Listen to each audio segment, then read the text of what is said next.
The wind that evening moved like a tired sigh across the open plains, dragging dust over the golden horizon, as if the earth itself was trying to remember better days. Clara. Whitmore stood at the edge of the long dirt road, with nothing but a patched suitcase, a folded apron tucked inside it, and a silence in her chest that had replaced her heartbeat months. Egg a widow, the word had settled on her like a permanent winter. She had once been the kind of woman who filled kitchens with cinnamon and laughter, who hummed while kneading dough, who believed that warmth could be baked into bread. But grief had stripped her house, her savings, and finally her shelter. All she had left was her skill with the stove and a stubborn refusal to stop moving. The ranch appeared just before sundown, a wide stretch of land, stitched with fences and framed by the fading orange sky. The wooden house at its center looked solid, steady, unbothered by storms. Smoke curled from the chimney. It was the first sign of life she had seen in miles. Clara hesitated. Pride is a strange thing. It survives even when everything else dies. But hunger is stronger. She tightened her shawl and walked forward. Ethan Cole was splitting wood when he saw her. Broad-shouldered, sun-worn, quiet in the way only men who talk to horses more than people become quiet. His life had narrowed down to land, cattle, sunrise, and sleep. He didn't expect company, and he certainly didn't expect a woman. Standing near his gate, looking like both strength and sorrow, had been stitched into the same body. "You lost?" he asked, resting the axe against the stump. "No," Clara replied softly. "Just displaced."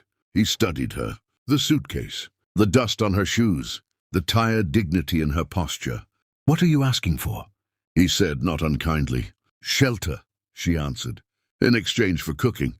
I don't need pay. Just a place to sleep and a stove to work." The wind seemed to pause between them. Ethan wiped his hands on a cloth and walked closer. "I don't hire strangers." "I'm not asking to be hired," she said. "Just useful." There was something in her voice, not desperation, but determination wrapped in exhaustion. He glanced toward the house. He had eaten the same bland beans and overcooked meat for months. He didn't complain. He simply survived it. But something about the idea of another human presence, the clatter of pans, the scent of something seasoned, stirred a memory he didn't often visit. "All right," he said finally. "You can cook." Clara exhaled, but he held up a hand. "But only if you season with laughter, too." She blinked. "What?" He shrugged slightly. "This house doesn't do well with silence.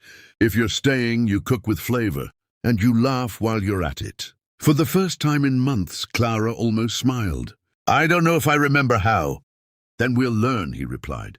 Inside the house, the kitchen felt forgotten, but not unloved. Clara touched the counter like someone greeting an old friend.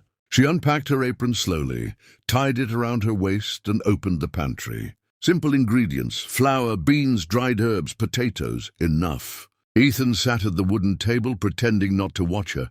She began quietly at first, washing, chopping, measuring by instinct rather than tools. The rhythm returned to her hands before it returned to her heart. The sound of a knife against wood, the crackle of oil, the scent of garlic warming in a pan. Ethan inhaled unconsciously.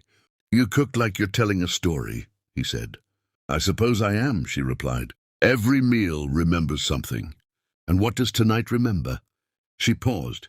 "Hope, maybe." He didn't answer, but something shifted in the room. When the stew was finished, it was richer than anything he had tasted in years. Not just salt and meat, but warmth, depth, care. He took a bite and leaned back. "Well," he said slowly, "that's dangerous." "Dangerous? If you cook like this every day, I might get used to being alive again." The words surprised both of them. Clara's lips curved slightly, not a full laugh, but the beginning of one. "You asked for laughter," she reminded him. "Still waiting," he replied. She looked down at her hands. "It might take time." "That's fine," he said. "I've got land. Land has patience." That night, she slept in the small spare room near the kitchen. It wasn't luxury, but it was safety. And for the first time since her husband's funeral, Clara slept without clutching fear in her chest. In the morning, she woke before sunrise. The ranch stirred slowly, cattle shifting in the distance. She stepped outside with a mug of coffee and watched. Ethan working under the growing light, strong, steady, alone. He noticed her watching. "You laugh yet?" he called. She shook her head. "Then breakfast better be spectacular." And somehow, despite herself, Clara let out a small, unexpected chuckle. It startled her more than it startled him. He smiled just slightly. Days began to form a rhythm. She cooked, he worked. They shared meals, small conversations. Stories dropped like breadcrumbs between them. He learned she had lost her husband to illness and her home to debt. She learned he had lost his family years ago and simply never replaced the silence. One evening, while kneading dough, Clara accidentally flicked flour across the table and onto Ethan's shirt. He looked down at the white mark. She froze. Then, unexpectedly, he smeared flour right back across her cheek. There was a moment of shock. Then a sound broke free from her chest, clear, bright, alive. She laughed, not politely, not softly, but fully, the kind of laughter that doesn't ask permission. Ethan leaned back, satisfied. "There it is," he said. "That's the seasoning."